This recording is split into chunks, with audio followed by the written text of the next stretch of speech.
Nous allons voir ensemble comment on détermine la masse volumique apparente d'un échantillon de sol cohérent par ce qu'on appelle la méthode à la trousse coupante.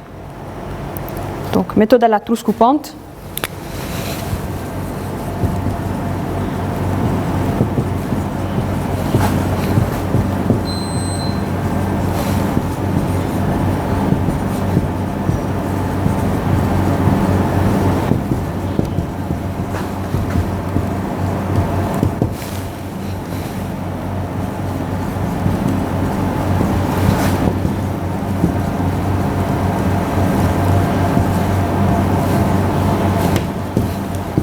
Alors, la méthode de la trousse coupante, elle est toute simple. Donc, cette méthode consiste tout simplement à avoir une bague, donc une trousse coupante, dont vous avez les dimensions. Donc, vous allez prendre cette trousse. Normalement, donc, elle ressemble à ceci, avec les extrémités un peu tranchantes pour faciliter sa pénétration dans le sol. Et donc, on va sortir les dimensions de la trousse. Donc, je vais sortir son diamètre. Je vais sortir sa hauteur. Donc, connaissant son diamètre et sa hauteur, je suis en mesure de donner le volume de la trousse. Je pèse la trousse. Donc, j'ai son poids. Okay? Et donc, il suffira de prendre cette trousse, de l'enfoncer dans le sol, d'araser, donc de remplir la trousse par le matériau concerné. Et donc, je vais me retrouver avec la trousse contenant le matériau. Donc, le matériau va être ici à l'intérieur. Donc, c'est du matériau cohérent. Donc, ça veut dire que les particules sont de dimensions fines. À l'intérieur, il y a de l'eau, un peu d'eau dans le sol, ce qui lui confère cette cohésion. Et donc, je vais peser à nouveau la trousse. Donc, je vais avoir ici la masse donc, de la trousse plus la masse de l'échantillon qui est à l'intérieur humide. Et donc, pour avoir la masse volumique apparente du sol, par définition, cette masse volumique apparente, c'est la masse du sol sur le volume occupé par le sol. La masse du sol, il me suffira de prendre cette pesée, c'est-à-dire la masse humide, sur le volume de la trousse, que nous avons déjà calculé. Le volume de la trousse, CV. La masse humide, il me suffit de prendre cette pesée, donc c'est-à-dire il me suffit de peser la trousse contenant le matériau et de lui retrancher la tare de la trousse pour avoir la masse humide. Et donc voilà comment on détermine la masse volumique apparente, qui peut ici être une masse volumique humide ou une masse volumique totale tout simplement, de votre sol qui est un sol cohérent. Donc, nous allons maintenant passer à la manipulation. Donc, comment on va déterminer la masse volumique apparente d'un sol cohérent. Donc, vous avez ici un échantillon de sol cohérent. Ce sont des échantillons de sol qui présentent une cohésion. Donc, la cohésion, c'est des forces existantes entre les particules fines, et que ces forces-là, c'est la présence de l'eau donc, qui confère à ce sol cette cohésion. Donc, pour déterminer à l'aide de la trousse la masse volumique de cet échantillon, donc voici la trousse coupante. Okay? Donc c'est une bague avec des extrémités ici un peu tranchantes qui va faciliter la pénétration de la trousse dans le sol.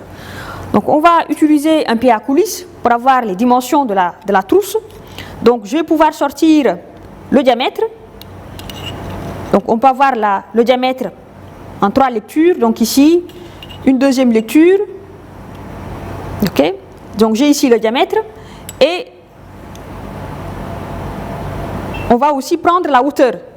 Okay? Donc je prends la hauteur, donc on mesure la hauteur de la bague et on prend le diamètre aussi de la bague. On va aussi, en plus du diamètre et de la hauteur, on va peser la bague pour avoir sa masse. Donc j'ai ma bague, donc qui est la trousse coupante, dont la masse est connue, dont la hauteur est connue, dont le diamètre est connu. Donc, diamètre et hauteur permettent d'avoir le volume. Ensuite, vous allez récupérer cette bague-là et la faire traverser dans le sol. Donc, on fait descendre la bague dans le sol.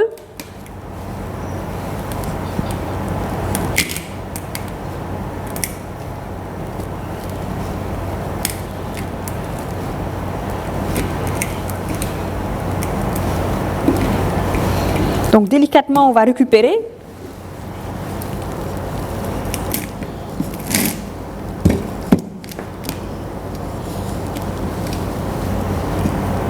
Donc on récupère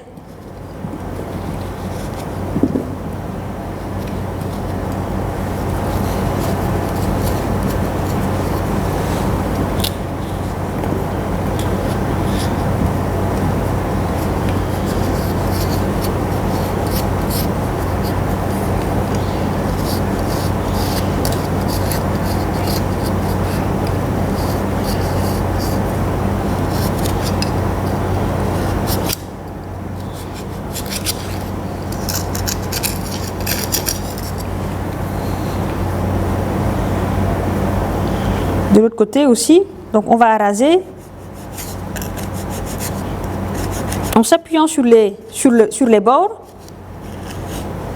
Donc évitez d'appuyer sur l'échantillon pour modifier son état. Donc on s'appuie sur les bords pour araser et ensuite on pèse la trousse contenant le matériau. Et donc j'ai, cette fois-ci, c'est la trousse contenant mon échantillon de sol. Donc l'échantillon de sol, ce sont des solides. Entre les solides, on va retrouver ici de l'eau. Donc nous allons peser, cette fois-ci, et la masse que vous allez obtenir, c'est la masse de la bague vide, donc qui est la tare, mais plus la masse de l'échantillon humide. Et cet échantillon-là est dans le même volume, V. Donc je suis en mesure de calculer la masse volumique de l'échantillon de sol, qui est sa masse humide, sur le volume. Et donc, la masse humide, pour l'obtenir, il suffit de prendre la pesée de la bague contenant l'échantillon, moins la masse de la bague, pour avoir la masse humide sur le volume que nous avons déjà. Et ceci nous permet donc d'avoir la masse volumique apparente.